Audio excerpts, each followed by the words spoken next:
तो फिल्म की शुरुआत में हम एक मिटाया नाम के लड़के को देखते हैं जो सबवे स्टेशन में डरा सहमा खड़ा था क्योंकि उसे लग रहा था कि वो किसी मेज में किसी भूल भुलैया में फंस गया है, जहाँ पर एग्जिट नंबर 8 से आगे जब भी वो जाता है तो घूम फिर कर वापस वही पहुंच जाता है और हर बार उसे यहीं से गुजरता एक आदमी दिखता है जो कुछ भी बोले बगैर चल रहा था। डरते हुए ही सही, जब मिटाया ने उससे रास्ता पूछने का सोचा ही और अभी बस वो पीछे ही मुड़ा तो वो आदमी अजीब तरीके से आंखें फाड़े डरावना सा मुस्कुराते हुए ठीक उसके पीछे था, जैसे उसने मिटाया की सोच पढ़ ली हो। मिटाया तो उससे ऐसा डरा कि उसने कुछ भी ना पूछा और आगे भाग गया। फिर उसकी नजर एक बोर्ड पर पड़ी जिस पर लिखा था एग्जिट 0, लेकिन ऊपर लगे हुए बोर्ड पर एग्जिट 8 लिखा था।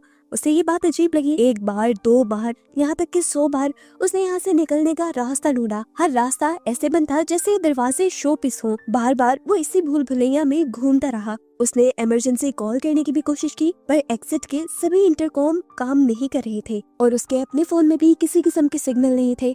अब वो उकता गया, वहीं खड़ा हो गया। उसने दीवार पर लगी एक पिक्चर को गौर से देखा जहाँ अजीब से लूप में चूंटियां फंसी हुई थी और बिल्कुल उसी की तरह मंजिल ढूंढने की कोशिश कर रही थी, लेकिन ना उस लूप की मंजिल थी और ना ही मिटाया को मंजिल मिल रही थी। इस पिक्चर और ख्याल ने मिटाया को ये कंफर्म कर दिया कि वो ऐसे ही एक लूप में फंस गया है और अब कभी बाहर नहीं निकल सकेगा। अभी वो यही सब सोच ही रहा था कि अजीबोगरीब तरीके से ऊपर एग्जिट 8 वाले बोर्ड में से खून निकलकर उसके मुंह पर गिरना शुरू हो गया। वो इतना ज्यादा डर गया कि आगे भागने के बजाय उसने पीछे की तरफ भागना शुरू कर दिया और यहाँ शॉकिंगली उसे एक बहुत बड़ा चेंज देखने को मिला। पहले जिस बोर्ड पर एग्जिट 0 लिखा हुआ था, अब उस बोर्ड पर एग्जिट 1 लिखा था, लेकिन बाकी सारी यहाँ की चीजें सेम थी। इसी बोर्ड पर कुछ हिंट्स भी लिखे हुए थे जिसमें से एक था कि गौर करो, अगर कुछ भी पहले से बदला हुआ दिखे या एबनॉर्मल दिखे तो फौरन पीछे की तरफ भाग जाना, और अगर तुम्हें कुछ भी एबनॉर्मल या चेंज हुआ ना दिखे तो पहले की तरह ही एग्जिट 8 की तरफ बढ़ते रहना। मियाटा समझ आता है कि उस टाइम उस रेड लिक्विड का गिरना एबनॉर्मलिटी थी। वो डर कर जो पीछे भागा, इसी वजह से वो 0 से एग्जिट 1 तक आ गया। ये सब सोचते हुए उसके अंदर एक उम्मीद जागी कि वो जल्द ही यहाँ से बाहर निकल सकता है। वो अब दोबारा एग्जिट 8 की तरफ बढ़ा। उसे कुछ चेंज नहीं लगा तो आगे बढ़ता रहा और जब एग्जिट 0 वाले बोर्ड तक पहुंचा तो शॉक रह गया। जहाँ पहले एग्जिट 1 लिखा आ रहा था वो वापस 0 हो गया था। मतलब उसने कुछ गलत किया था। वो समझ गया कि ये मेज बिल्कुल किसी गेम की तरह है। जैसे एक गलती गेम एंड करके 0 पर पहुंचा देती है, ऐसे ही उसकी भी एक गलती उसे 0 तक ले जाएगी। गेम के रूल्स को फॉलो करना और ध्यान लगाकर खेलना उसके लिए जरूरी था अगर उसे इस मेज से जान छुड़वानी थी। सोच समझकर उसने अपना मोबाइल निकाला और हर छोटी बड़ी चीज की तस्वीर लेना शुरू कर दी ताकि जब वो दोबारा यहाँ से निकले तो चेंज को देख पाए। यहाँ तक कि उसने उस इंसान की भी पिक्चर ली जो बार बार एग्जिट 8 के बोर्ड के नीचे से उसके सामने से गुजर रहा था। अभी तक उसे कुछ एबनॉर्मल या कुछ चेंज हुआ हुआ नहीं दिखा तो वो आगे बढ़ा और जब दूसरे एग्जिट बोर्ड तक पहुंचा तो फाइनली उस पर 1 लिखा आ रहा था, यानी उसका गेस बिल्कुल ठीक था। पहले कुछ चेंज नहीं हुआ था और उसने लेवल 1 पार कर लिया था। लेवल 2 के लिए वो जानता था कि उसे दोबारा यहीं पर घूमना है और चेंज देखना है। अब आगे बढ़कर वो जैसे ही अपना मोबाइल निकालता है पिक्चर्स को देखकर यहाँ पर चेंज ढूंढने के लिए, तो देखता है कि उसकी मोबाइल में आई हुई सभी पिक्चर्स ब्लर हो गई थी जिनमें अब कुछ समझ नहीं आ रहा था। वो समझ गया कि उसे ये गेम जीतने के लिए सिर्फ अपने दिमाग का इस्तेमाल करना है। अभी वो यही सब सोच ही रहा था कि उसने देखा कि वो आदमी जो हमेशा एग्जिट 8 के नीचे वाले बोर्ड के नीचे से गुजरता था वो वहीं पर रुका हुआ था। उसे फौरन समझ आ गया यही चेंज है, इसलिए वो फौरन पीछे के रास्ते पे भागा। लेकिन डराने वाली बात ये थी कि वो आदमी उसका पीछा करने लगा था, कुछ इस तरह से कि वो चलता भी नहीं था, लेकिन जब जब मिटाया पीछे की तरफ देखता था तो वो आदमी ठीक उसके पीछे हुआ करता था। डरकर मिटाया गिर भी गया। जब वो उठा तो उसने देखा कि वो एग्जिट 0 वाले बोर्ड तक पहुंच गया है जहां पर अब फाइनली 2 लिखा हुआ आ रहा था और उसके पीछे वो आदमी भी नहीं रहा था, जिसका मतलब उसने एक और लेवल पार कर लिया था। 2 लेवल्स को पार करने के बाद मियाटा का कॉन्फिडेंस और भी ज्यादा बढ़ जाता है। कॉन्फिडेंटली अब वो हर चीज को याद करने लग जाता है और चेंज ढूंढने लग जाता है। वो दोबारा उसी मेज के अंदर घूम ही रहा था कि उसे एक लॉकर के अंदर से एक बच्चे के रोने की आवाजें आई। डरते हुए उसने लॉकर खोला तो अंदर का सीन देखकर डर गया, जो सीन हमें नहीं दिखाया गया, लेकिन मिटाया तो डर कर पीछे की तरफ भाग गया था। इस तरह उसने अपना तीसरा लेवल भी पार कर लिया था। एग्जिट 0 वाले बोर्ड पर अब एग्जिट 3 लिखा आ रहा था। उसने सोचा बस 5 और लेवल्स रह गए हैं, जिसके बाद वो कॉरिडोर तक पहुंच जाएगा और इस बुरे ख्वाब से बाहर निकल जाएगा। दोबारा वो एग्जिट गेट की तरफ गया और दोबारा हर चीज को अच्छे से गौर से देखने लगा। इस मर्तबा उसे ऐसा महसूस हो रहा था कि जब वो इस कॉरिडोर से गुजर रहा है तो कोई उसे देख रहा है। उसने पिक्चर्स पर गौर किया तो पिक्चर्स में मौजूद लोग आंखें घुमा घुमा कर उसे देख रहे थे। उसने इस चीज को एक्सपीरियंस किया और जल्दी से दोबारा पीछे की तरफ भागा और फाइनली एग्जिट बोर्ड 0 एग्जिट 4 के बोर्ड में चेंज हो गया, जिसका मतलब था कि उसने 4 लेवल पार कर लिए हैं।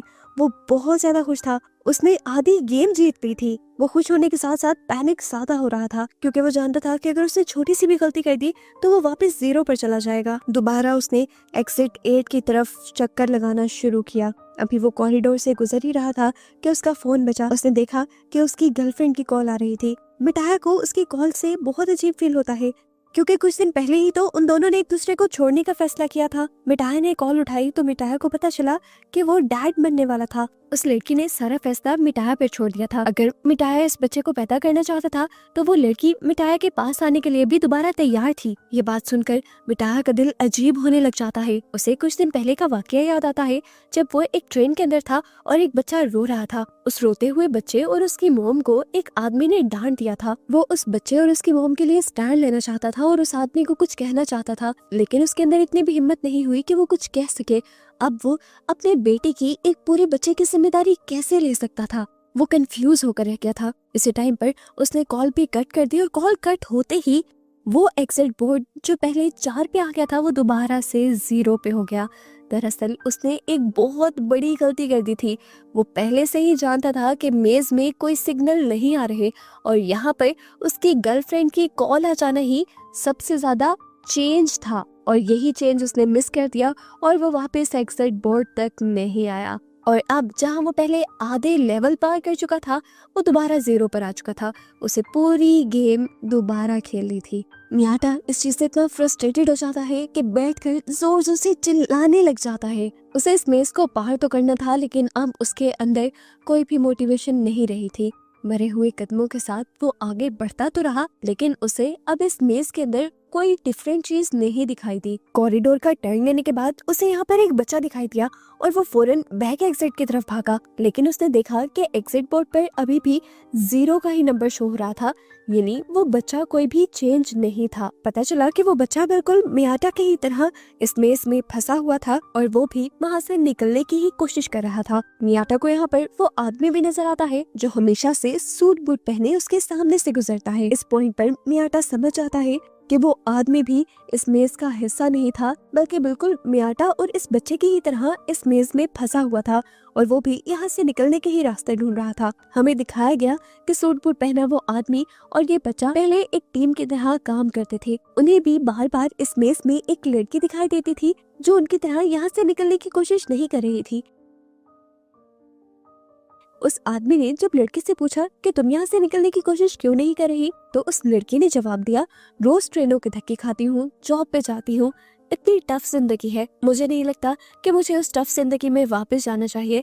मैं इस मेज में काफी रिलैक्स हूँ। लड़की ये बात ही कर रही थी कि आहिस्ता आहिस्ता उसकी आवाज बदलने लगी। वो बार बार वही जुमला कहने लगी जो वो एक मर्तबा बोल चुकी थी। उसकी आवाज जब भारी होकर मर्दों वाली आवाज में बदली तो इस आदमी को समझ आया कि ये यहाँ पर अबनॉर्मेलिटी है और वो बच्चे को लेकर फौरन बैक एग्जिट के बोर्ड की तरफ भागा। उन्हें दिखाया गया कि उनके एग्जिट बोर्ड पे अब 6 का नंबर आ रहा था, यानी वो गेम जीतने के बहुत करीब आ चुके थे। एक मर्तबा दोबारा ये पूरे मेज का चक्कर लगाते हैं।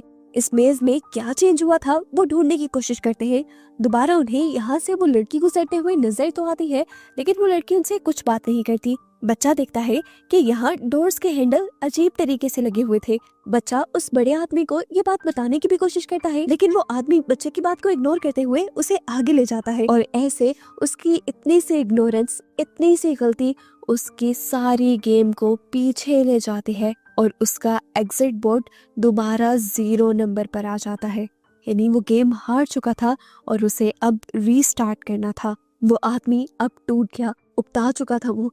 उसने भी चीख मारी, लेकिन यहाँ से निकलना जरूरी था। तो एक मर्तबा दोबारा इस गेम को खेलने के लिए वो तैयार हुआ। उसने बच्चे का हाथ पकड़ा और दोबारा इस मेज में चलने लगा। मजेदार की बात थी कि अब उसे ऊपर जाने का एक रास्ता भी नजर आ गया था। वो बहुत ज्यादा खुश हुआ। सीढ़ियां चढ़कर वो ऊपर जाना चाहता था, लेकिन बच्चा उसे समझाता रहा कि ये गेम है, ये अब नॉर्मलिटी है, हमें वापस पीछे की तरफ मुड़ना है रूल्स के मुताबिक। लेकिन इस बड़े आदमी ने उस बच्चे की बात नहीं सुनी और वो सीढ़ियां चढ़ गया और उसकी वजह से वो इस मेज में ही फंसा रह गया। वो बच्चा जो एग्जिट बोर्ड की तरफ गया था, उसने देखा कि एग्जिट बोर्ड पर अब 0 के बजाय 1 आ गया था, यानी ये बच्चा ठीक था। वो सीढ़ियां एक एबनॉर्मेलिटी थी, बाहर जाने का रास्ता नहीं। वो बच्चा अब ये भी जान गया था कि वो आदमी अब हमेशा उन्हीं सीढ़ियों में फंसा रहेगा। खैर, स्टोरी दोबारा मियाटा की तरफ शिफ्ट हो जाती है, जहाँ पर उसने उस बच्चे को देखा था। मियाटा क्योंकि समझ गया था कि ये बच्चा और वो आदमी पहले टीम की तरह खेल रहे थे, तो इस बच्चे को अकेले देखकर वो ये भी समझ गया बच्चे को उस बड़े आदमी ने छोड़ दिया है।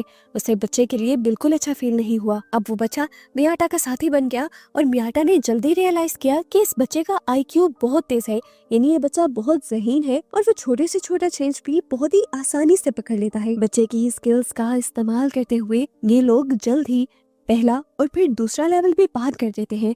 और जब तीसरा लेवल पार करने के लिए वो इस मेज के अंदर घूम रहे थे, तो एकदम से मेज की लाइट फ्लिकर करने लगी, जलने बुझने लगी। बच्चों के रोने के साथ साथ चूहों के अजीबो गरीब तरीके से बोलने की आवाजें यहाँ आने लगी थी। मियाटा ने अपने फोन की लाइट ऑन की तो उसे वो आदमी भी बहुत ही अजीबो गरीब तरीके से खड़ा हुआ दिखाई दिया। मियाटा डर गया और फौरन उस बच्चे का हाथ पकड़कर पीछे की तरफ भागा और उसे पता चला कि उसने एक और लेवल पार कर लिया था। वो सब कुछ जो हुआ था, जिनसे ये दोनों डर गए थे, वो सिर्फ इनका एक इम्तिहान था। इन्होंने नेक्स्ट राउंड के लिए मेज में घूमना स्टार्ट किया और इनके सामने एक औरत आ गई। मियाटा समझ गया कि ये औरत भी यहाँ एबनॉर्मेलिटी ही है और इन्हें पीछे ही मुड़ना है। लेकिन वो बच्चा वो रोने लगा और उस औरत के पास जाने लगा। वो बच्चा बहुत ज्यादा इमोशनल हो रहा था, इसलिए मियाटा उसे उठाकर पीछे की तरफ भाग गया और इस तरह इन्होंने एक और लेवल क्रॉस कर लिया। लेकिन ये लेवल क्रॉस करने के बाद भी, आधी गेम जीतने के बाद भी मियाटा को कोई खुशी नहीं हो रही थी, क्योंकि उसे बच्चे की टेंशन होने लगी थी जो अपनी माँ से दूर था। उसे बच्चे पर तरस आया और उसने उस बच्चे का हाथ मजबूती से पकड़ लिया और अपने से ये वादा किया कि वो इस बच्चे को इसकी मोम तक पहुंचा कर ही रहेगा। अगली मर्तबा जब ये इस मेज में घूम रहे थे, तो हैरानी की बात थी कोई चेंज उन्हें यहाँ नहीं नजर आ रहा था। लेकिन उस लड़के ने देखा कि ऊपर जो एग्जिट 8 का बोर्ड लगा था, इस टाइम उस पर 8 उल्टा लिखा हुआ था। इतना छोटा सा चेंज जो कोई भी इग्नोर कर देता, वो इस बच्चे की जहानत पकड़ लेती है और ये लोग फौरन पीछे की तरफ मुड़ जाते हैं और इस तरह ये लोग लेवल 6 को भी क्रॉस कर लेते हैं। अब बस 2 लेवल रह गए थे। मियाटा जानता था कि उसके बाद वो इस मेज से आजाद हो जाएगा, अपनी दुनिया में वापस आ जाएगा। पर पता नहीं क्यों उसके अंदर की फीलिंग्स बहुत ही अजीब थी। वो मेज का जब दोबारा चक्कर काटने ही लगा, तो एकदम से पीछे से पानी का सैलाब आ गया। मियाटा फौरन इस बच्चे को लेकर वापस जाना चाहता था, लेकिन वो बच्चा गिर गया और सैलाब के अंदर आ गया। मियाटा खुद आगे नहीं बढ़ा, वो उस बच्चे को बचाने के लिए पानी के अंदर चला गया और पानी के अंदर जाते ही मियाटा की तो जैसे दुनिया ही बदल गई। उसे अजीबो गरीब सा वियन आने लगा और उसने अपने आप को बीच के पास देखा, जहां उसने देखा कि उसके साथ उसकी दोस्त थी और ये बच्चा जो इस टाइम उसके साथ मेज में था, वो उसकी फैमिली, उसके बेटे के तौर पर उसे नजर आ रहा था। यहाँ पर वो इस बच्चे के साथ बहुत एंजॉय कर रहा था और इस टाइम पर उसे एहसास हुआ कि बाप होना कोई बर्डन नहीं होता, बल्कि ये एक बहुत ही खूबसूरत एहसास और बहुत ही खूबसूरत रिश्ता है। इससे पहले कि वो कुछ और सोच पाता, उसकी बॉडी में बहुत शदीद दर्द होता है और वो रियलिटी में वापस आ जाता है। मियाटा खुद और वो बच्चा अभी तक पानी में फंसा हुआ था। मियाटा अपनी पूरी ताकत लगाता है, उस बच्चे को उठा लेता है और उस पानी से ऊपर रखने की कोशिश करता है। उसने बच्चे को एग्जिट 8 के बोर्ड के ऊपर लटका दिया था और खुद वो पानी के बहाव के साथ बहता हुआ चला गया। सीन कट हुआ और कुछ देर बाद का सीन दिखाया गया। वो छोटा बच्चा जब जागा तो उसने अपने आप को एक तबाह हुई जगह पर देखा। वो बच्चा वापस पीछे की तरफ मुड़ गया। हैरानी की बात थी, उस बच्चे को अभी भी सारे रास्ते और रूल्स याद थे और जब वो पीछे की तरफ मुड़ा तो अब एग्जिट बोर्ड पर 7 का नंबर नजर आ रहा था, यानी इन लोगों ने एक और लेवल पार कर लिया था। वो बच्चा जानता था कि अब बस आखिरी लेवल रह गया है जिसे उसे पार करना है, लेकिन अब उसके साथ मियाटा नहीं है। दूसरी तरफ हमें दिखाया गया कि मियाटा भी फाइनल लेवल तक यानी लेवल 8 तक पहुंच गया था। वो हैरान हुआ, खुश नहीं। उसे समझ नहीं आई कि क्या ये उसकी जीत है या ट्रैप है। उसे अब आगे की सीढ़ियां साफ नजर आ रही थी और उन सीढ़ियों पर अब लोग भी चल रहे थे। वो कंफ्यूज था कि वो पीछे जाए या आगे चला जाए। कंफ्यूज होते हुए वो आगे बढ़ा और उसने अपने फोन से अपनी फ्रेंड को भी कॉल मिलाई। अब उसके फोन में सिग्नल्स पे आ गए थे, यानी उसे लग रहा था कि वो असल वर्ल्ड में आ चुका है। वो इस मेज से फाइनली आजाद हो गया है। उसकी फ्रेंड जब कॉल उठाती है तो म्याटा कहता है कि मैं इस रिस्पॉन्सिबिलिटी को लेने के लिए तैयार हूँ। म्याटा को रियलाइज हो गया था कि वो एक फादर बनने के लिए तैयार है। म्याटा अब मेट्रो के अंदर चला जाता है, लेकिन अजीब बात यह होती है कि म्याटा को इस मेट्रो के अंदर सारी चीजें ऐसी नजर आती हैं जैसे वो पहले इन सारी चीजों को देख चुका हो। कुछ ही देर में यहाँ पर एक बच्चा रोता है और एक आदमी उस बच्चे और उसकी माँ को डांटने लग जाता है। ये वही सीन है जो मूवी में पहले हम म्याटा की सोच में देख चुके हैं। म्याटा ने इधर उधर लोगों को देखा, वो सारे लोग अजीब थे, अपने फोन में बिजी थे और यहाँ म्याटा का दिल टूट गया। वो समझ गया कि इस मर्तबा भी वो गेम के ट्रैप में फंस गया था। उसने तो नंबर 6 के बाद नंबर 7 क्लियर किया ही नहीं था और ये सब भी एक ट्रैप था। वो एक लूप में फंस चुका था और उसने बहुत बड़ी गलती कर दी थी।